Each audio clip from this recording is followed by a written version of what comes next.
గడిచిన 4.5 ఏళ్లుగా ఉద్యోగాల భర్తీకి నోటిఫికేషన్లు ఇవ్వకుండా యువతను మోసం చేసిన ముఖ్యమంత్రి జగన్మోహన్ రెడ్డి అదే యువతను మభ్యపెట్టేందుకు ఆడదాం ఆంధ్ర అనే కార్యక్రమాన్ని నిర్వహిస్తున్నారని భారతీయ జనతా యువ మోర్చా రాష్ట్ర అధికార ప్రతినిధి మనోజ్ కుమార్ మండిపడ్డారు.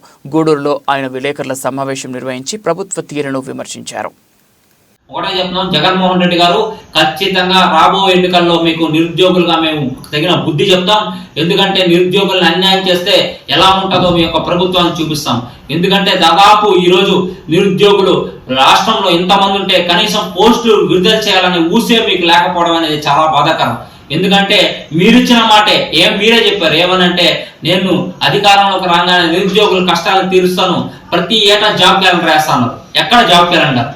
ఏది జాబ్ క్యాలెండర్? ఒక సంవత్సరం జాబ్ క్యాలెండర్ ఇస్తే సరిపోతుందా? అది కూడా అరాకొరా పోస్టులతో. మేము ఒకటే అడుగుతున్నాం, ఇవి కాదండి మాకు కావాల్సింది, మీరు వెంటనే నోటిఫికేషన్ విడుదల చేయాలి. అదేవిధంగా ముఖ్యంగా డిఎస్సిని ఖచ్చితంగా నిర్వహించాలి. అదేవిధంగా రాష్ట్ర ప్రభుత్వ శాఖలో ఉన్నటువంటి ఎక్కడెక్కడ ఖాళీగా ఉన్న పోస్టులన్నింటినీ కూడా భర్తీ చేయకపోతే మేము ఒకటే చెప్తున్నాం, మా రాష్ట్ర అధ్యక్షుడు పురంధేశ్వరి గారు, అదేవిధంగా బీజేవైఎం రాష్ట్ర అధ్యక్షుడు మెట్టా వంశీ గారు, అదేవిధంగా మా తిరుపతి జిల్లా అధ్యక్షుడు కిషన్ రెడ్డి గారు, అదేవిధంగా మా బీజేవైఎం నాయకులంతా కలిసి రాష్ట్ర వ్యాప్తంగా ఉద్యమం తీసుకొస్తామని చెప్పి ఈ యొక్క ప్రభుత్వాన్ని హెచ్చరిస్తున్నాం. ఇప్పటికైనా కానీ మీ యొక్క వైఖరి మారి వెంటనే జాబ్ క్యాలెండర్ ని ఏదైతే అన్ని శాఖల్లో ప్రభుత్వ శాఖల్లో ఖాళీ ఉన్న పోస్టులన్నింటినీ భర్తీ చేసి వెంటనే ఈ యొక్క నోటిఫికేషన్ విడుదల చేయాలని చెప్పి మేము డిమాండ్ చేస్తున్నాం.